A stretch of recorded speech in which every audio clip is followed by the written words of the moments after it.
मौजूदा समय में कैंसर एक महामारी के तौर पे सामने आ रहा है। कैंसर का नाम सुनते ही लोग भयाक्रांत से हो जाते हैं। आज कैंसर से जुड़े तमाम मसलों पर बातचीत करने के लिए हमारे साथ मौजूद हैं देश के मशहूर doctor, cancer specialist doctor Jamal Ali Khan साहब। सर, आपका स्वागत है। नमस्कार साहब, thanks for being here. Sir, एक बड़ा सवाल है कि बीते कुछ दशकों में अगर देखें, कुछ डिकेड्स में देखें, तो कैंसर बहुत तेज़ी से बढ़ना भारत में शुरू हुआ। लगातार मामले बढ़ते जा रहे थे, दिल्ली की बात हो चाहे पूरे देश में हो। इसकी वजह क्या है? एकदम से कैंसर का इतनी तेज़ी से बढ़ना, लोग जहाँ तक बोल रहे हैं कि भारत में कैंसर कैपिटल बनता जा रहा है और आने वाले 2-3 सालों में क्या मामले और बढ़ेंगे। क्या वजह है इसके पीछे? देखिए, इसकी दो वजहें हैं। एक तो ये है कि पहले तो यही है कि हाँ, कैंसर की मात्रा पेशेंट्स की बढ़ रही है। दूसरा ये है कि पहले अनडायग्नोस्ड डेथ्स बहुत होती थी, अब डायग्नोस्ड डेथ्स होती हैं। मतलब ये कि पहले लोग मर जाते थे, पता नहीं चलता था क्यों मरे। हो सकता है कैंसर से पहले भी लोग मरते हों, लेकिन अब डॉक्टर्स से सलाह लेते हैं, मशवरा करते हैं, मालूम हो जाता है कि हमें कैंसर है। और दूसरा ये कि जो हम लोग अपने जीवन शैली को ले रहे हैं, वो जीवन शैली का भी कारण है इसमें। जैसे कि हम व्यायाम नहीं करते, हम साइकिल का प्रयोग भी नहीं करते, हम गाड़ी में ही बैठते हैं। मोटरसाइकिल भी हमारी किक स्टार्ट नहीं है, अब बटन से स्टार्ट होने वाली चीज़ें हैं। तो हमारा जो एनर्जी का यूटिलाइजेशन है वो ना के बराबर है। और भोजन भरपूर खाते हैं, तो मेटाबॉलिक रेट हमारा जब बढ़ जाएगा तो सेल्स की बनने की मात्रा भी बढ़ जाएगी। और जब ज़्यादा सेल्स बनेंगे तो ख़राब सेल्स का भी एकत्रित होना होगा। फिर दूसरी चीज़ ये है कि मिलावट का खाना भी हम खाते हैं, हमें नहीं पता कि क्या सोर्स है मिलावट के। हम ऐसे खाने भी खाते हैं जिस पे पेस्टिसाइड्स छिड़के हुए होते हैं, इंसेक्टिसाइड्स डाले हुए होते हैं, फर्टिलाइज़र का यूसेज भी होता है। फिर ये सारी चीज़ें मैं मानता हूँ कि कैंसर को बढ़ा रही हैं हमारे। सर, एक सवाल यहाँ पर उठता है कि पहले कैंसर अगर किसी को होता था कि 3rd स्टेज में मालूम पड़ा या 2nd स्टेज में मालूम पड़ा, तो कैंसर का नाम सुनते ही लगता था कि अब शायद जीवन बहुत कम रह गया। लेकिन बीते कुछ सालों में सर्वाइवल बढ़ा है, तमाम तरह की थेरेपीज़, तमाम तरह के नए इलाज आए हैं, जैसे आप सेल थेरेपी करते हैं। सर, पहला सवाल ये लोगों के मन में ये भ्रम जो है कि कैंसर लाइलाज बीमारी है, वो कितना भ्रम है या भ्रांति है कि उससे मतलब बच ही नहीं सकते, सर्वाइव नहीं कर सकते?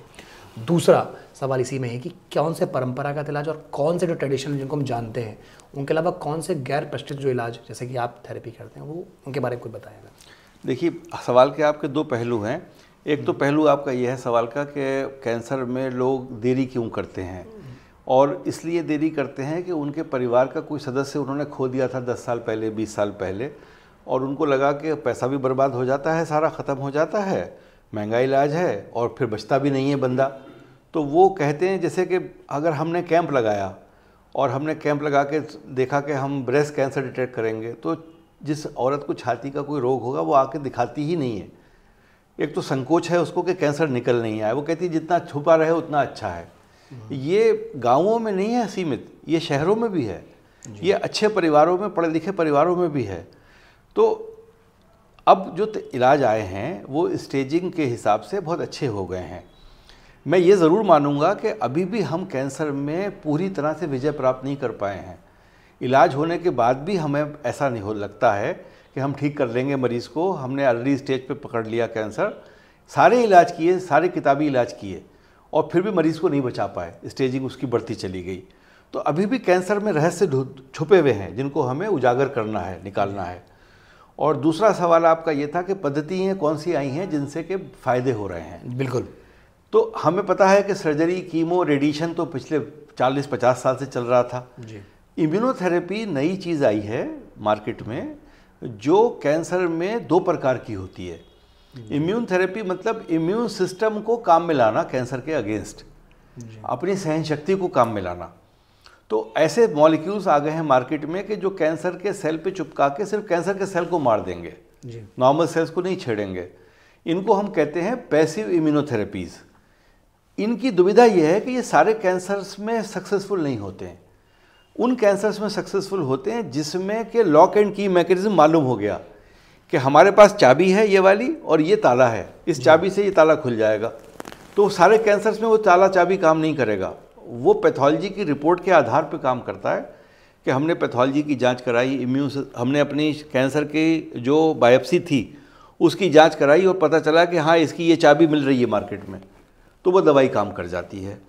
लेकिन उस दवाई के साथ एक डिसएडवांटेज ये है कि एक तो वो चूँकि नई इलाज आया है अभी, और वो बहुत से जो इलाज नए आते हैं वो क्या होता है कि वो पेटेंट होते हैं, समझ गया।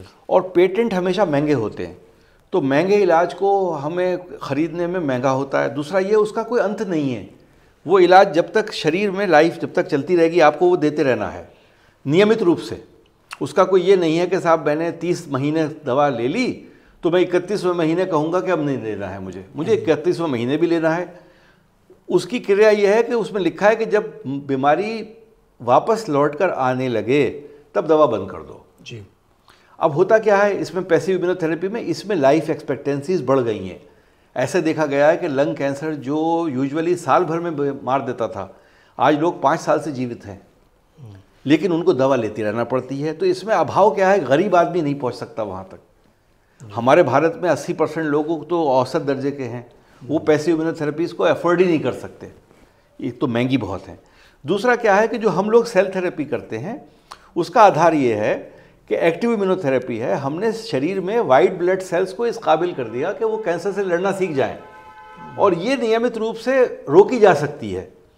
यानी हमने 2 पेट सीटी स्कैन अगर कराए, पेट सीटी की जांच होती है जिसमें हम ये पता करते हैं कि कैंसर आज कितना है। हमने देखा पेट सीटी में नेगेटिव है, कैंसर नहीं आया, हम 3 महीने बाद दवा देंगे इम्यूनोथेरेपी अपनी, 3 महीने बाद पेट सीटी कराएंगे, अब उसमें भी नहीं आया तो अब हम संतुष्ट हो गए कि अब ये लौटकर नहीं आएगा, चूँकि शरीर में सेल्स बनना शुरू हो गए इसके अगेंस्ट। तो इसमें आधार ये है हमारी सेल थेरेपी में कि ये एक नियमित रूप से रोकी जा सकती है जी। अच्छा, अब अभाव क्या है, ये कमर्शलाइज प्रोडक्ट नहीं है, ये मार्केट में बिकेगा नहीं। मरीज़ को हम तक आना होता है, ब्लड देना होता है और उसको वापस डोज लेना होती है जी। तो ये इतना प्रचलन में इसलिए नहीं आया, मतलब 15-20 हज़ार मरीज़ों का इलाज किया होगा 20 साल में, जो कि बहुत इनसफिशिएंट है। भारत में हर साल तकरीबन 9 लाख मरीज़ नए जुड़ते हैं कैंसर के जी, तो जो बहुत बड़ा नंबर है। तो ये सब चीज़ें हैं कैंसर में। सर एक सवाल ये उठता है कि जैसे चिकित्सक ये मानते हैं कि अगर आप किसी व्यक्ति को कैंसर हो गया और वो सही समय पर अगर किसी के पास पहुंच जाए डॉक्टर के पास, तो उसकी जो बचने की प्रोबेबिलिटी है या इलाज की जो प्रोबेबिलिटी है वो बढ़ जाती है, उसकी दर। तो कोई व्यक्ति ये सही समय पे कैसे जाने कि उसको कैंसर हो गया है, उसके लिए क्या क्या चीज़ें आप रिकमेंड करेंगे? कैंसर में असल में नियमित रूप से जो लोग जांच कराते हैं, आज की तारीख में बहुत से लोग रूटीन चेकअप्स कराते हैं, वो भी बेचारे ये कहते हैं कि हमने 6 महीने पहले ही जांच कराई थी, सब कुछ नॉर्मल था और फिर हमें स्टेज 4 कैंसर निकल आया। जी। ये क्यों होता है? क्योंकि जांच में हम लोग खून की जांच करते हैं, उससे कैंसर नहीं मालूम होगा। ये गांठ है, मान लीजिए छाती में गांठ है, तो औरत को तो छाती की अपनी गांठ को पता करने का आसान रास्ता है कि वो अपनी नियमित रूप से सेल्फ एग्जामिनेशन करे और वो बाकायदा देखे कि ये कोई गांठ तो डेवलप नहीं हो रही है। फिर दूसरा, कुछ वार्निंग साइंस होते हैं, मैंने इसको एक रूल बनाया 3 सप्ताह का। कोई भी चीज़ आपको अचानक शुरू हो और आप अपनी दवाइयाँ लेते रहें लेकिन 3 सप्ताह में वो ठीक नहीं हो, तो आप ज़रूर एक्सपर्ट ओपिनियन लें कैंसर के बारे में। जैसे चक्कर आ जाना, मुझे चक्कर आते मैं अच्छा खासा ठीक था, लेकिन खड़ा होता हूँ चक्कर आ गया, फिर 2-3 हफ्ते बाद फिर चक्कर आ गया, तो मुझे ब्रेन का MRI कराना ज़रूरी है। ऐसी मेरी खांसी नहीं जा रही है, खांसी हुई, खांसी जा ही नहीं रही है, 3 सप्ताह हो गए। या ऐसा है कि बॉडी जो है भूख नहीं लग रही है, मुझे वज़न मेरा कम हो रहा है, मैं कुछ भी कोशिश करूं, ये चीज़ें हैं। या मुझे खून आ गया पखाने में, या मुझे पेशाब में खून आ गया, ये सारी चीज़ें हैं जो वार्निंग साइंस होते हैं कैंसर के, इनको करना ज़रूरी होता है। और ये हमारे शरीर में घंटी बजाता है कैंसर, और हम अगर इसमें 3 सप्ताह की जगह 2 महीने बाद पहुंचेंगे डॉक्टर तक तो देर होने लगती है। जी सर। ये सर भारत की अगर हम बात करें तो भारत में किस तरह के मामले कैंसर के सबसे अधिक बढ़ रहे हैं जिन पर एहतियात बरतने की आवश्यकता है? कई लोग कहते हैं कि हम तो स्मोक करते नहीं हैं, लेकिन पैसिव स्मोकिंग की वजह से, जैसे आपने कई फैक्टर बताया कि आप जो पेस्टिसाइड से खाना खा रहे हैं तो वो भी एक वजह है, या फिर जैसे कि प्रदूषण भी एक वजह मान सकते हैं। एक सवाल ये उठता है, तो आप क्या मानते हैं कि एक आदमी को क्या क्या चीज़ें एहतियात बरतनी चाहिए उसके तौर? देखिए, ऐसा है, स्मोकिंग नहीं करते हैं लोग, लेकिन भारत में जनरली मुंह में गुटखा खाना, तंबाकू खाना बहुत कॉमन हो गया है और इससे बहुत बड़ा कैंसर का रोग भारत में बन रहा है।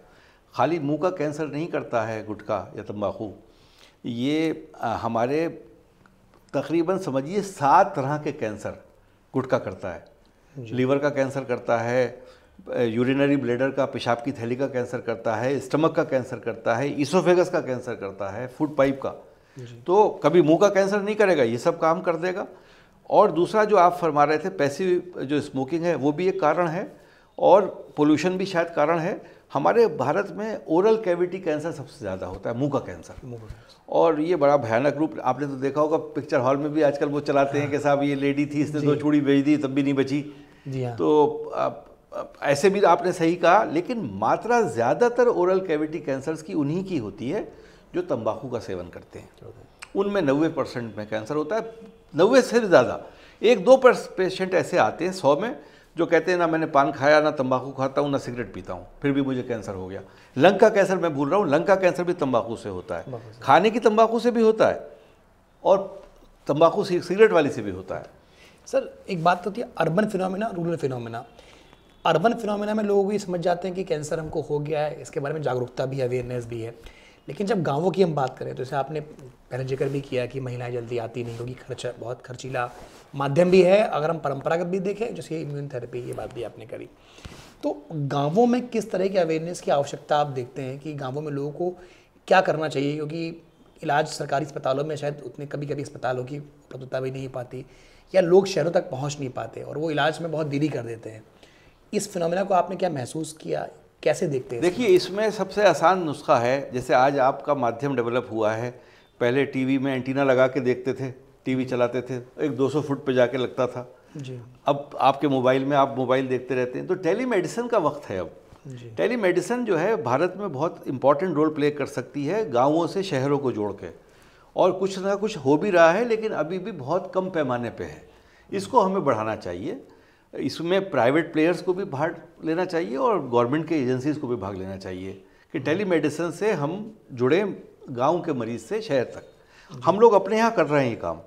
जैसे हमने सिस्टम ये किया कि कोई पेशेंट हमसे अप्रोच करना चाहता है तो हमने उसको खाली एक टाइम दे दिया, समय दे दिया, और हमने अपने व्हाट्सएप चैनल्स के थ्रू, या जैसे हमने कोई जूम मीटिंग कर ली, और व्हाट्सएप तो आजकल सभी चला रहे हैं और भारत में ईजी है, तो उससे पता चल जाता है। कभी कभी क्या होता है, लोगों को गलत फहमी होती है कि मुझे कैंसर हो गया है, तो उनको समझाना होता है कि तुम्हें कैंसर नहीं है। ऐसे लोगों की मात्रा भी बहुत है, और ऐसे लोग भी हैं कि जो छुपाते हैं कैंसर नहीं है, या हम। अच्छा हाँ, आपकी एक दूसरी बात रही कि किन किन विधियों से किन किन इलाज होता है। देखिए, जो सबसे बड़ी रिसर्च ग्रुप है वो मेडिसिन का ही ग्रुप है, जिसने किया है दुनिया में चमत्कार। तो हम ये नहीं सोचें कि हम आयुर्वेदा में जाकर ठीक हो जाएंगे, हो जाते होंगे ठीक, लेकिन मैंने अपने 20 साल के कैरियर में ऐसे बहुत कम पेशेंट देखे जो आयुर्वेदिक इलाज कर रहे थे और बिल्कुल स्वस्थ रहे, ठीक रहे। किसी ना किसी स्टेज पे उनको जाकर बीमारी परेशान करने लगती है। ये ज़रूर है कि सुस्त हो जाती है बीमारी, स्लो हो जाती है। मैंने ऐसा देखा है अपने कैरियर में कि लोग होम्योपैथी से भी स्लो हो जाते हैं इलाज में, मतलब बीमारी बढ़ती नहीं है, प्रोग्रेशन नहीं होता, बीमारी रहती है। लेकिन पूरी तरह से बीमारी को नष्ट करना है तो एलोपैथिक की मदद लेना पड़ती है। जी सर, आपने 15,000 पेशेंट्स का करीब इलाज किया है कैंसर का।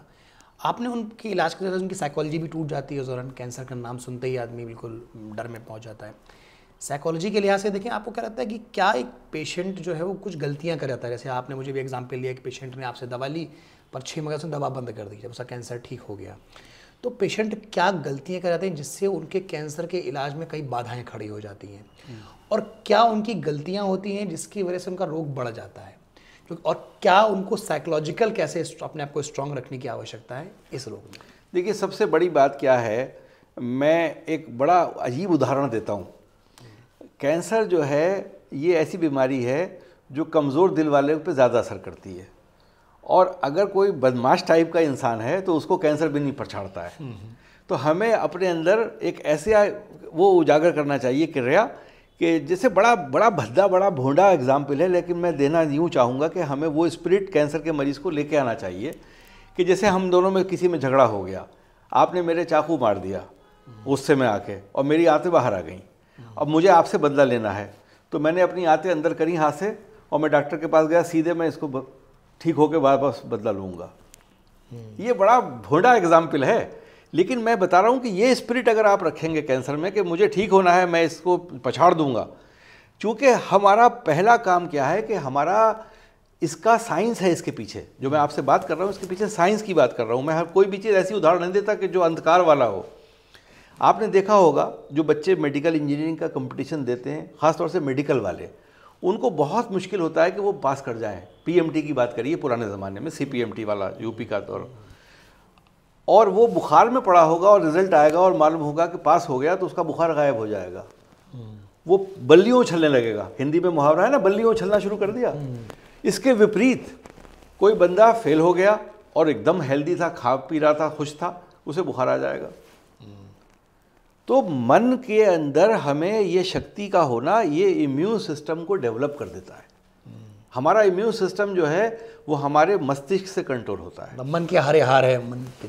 बस ये चीज़ आपको समझना है। दूसरी चीज़ आपने कहा दुविधा क्या है की है, पैसे का अभाव, वो भी इलाज छुड़वा देता है। क्योंकि आपने आयुष्मान भारत में काम किया, 5 लाख रुपया मरीज़ को आपने दिया, 5 लाख रुपया बहुत अच्छा इलाज है, लेकिन एक कॉर्पोरेट हॉस्पिटल में वो जाके 5 लाख में इलाज कराता है तो उसका कुछ दिन इलाज होगा, वो पैसा ख़त्म हो जाएगा। अब कॉर्पोरेट हॉस्पिटल उसको टाटा बाय बाय कर देगा, वो सड़क पे आ जाएगा, फिर क्या करेगा बेचारा। तो हमने अपनी जानिब से ये कोशिश की है कि वो 5 लाख में कंप्लीट इलाज हम कर दें। हम आज आयुष्मान में कवर नहीं है, क्योंकि दिल्ली में आयुष्मान आपको पता होगा नहीं चलता है जी जी, लेकिन हम इंश्योरेंस में कवर हैं। हम लोग आश्रय करते हैं कि आयुष्मान भी दिल्ली में भी लगे, जिससे मरीजों को आयुष्मान में ये राहत मिल सके। जी मेरा अंतिम सवाल सर आपसे इस बात का है, जिनको कैंसर होता है, जिनका इलाज आप कर देते हैं, उसके बाद उनको दोबारा कैंसर डेवलप ना हो, उसके लिए उन्हें क्या एहतियात बरतनी चाहिए या क्या बातों का ध्यान रखना चाहिए? क्योंकि एक बार आपने इलाज करा लिया, आपने सोचा कि अब तो हमने विजय प्राप्त कर ली कैंसर के ऊपर, इस मसले पर आपकी क्या राय है एज ए डॉक्टर? इसलिए इसके लिए मैं एक मुहावरा बोलता हूँ, अपने मुंह मियाँ मिट्ठू बनना। मैं वो कब बनूंगा इस वक्त।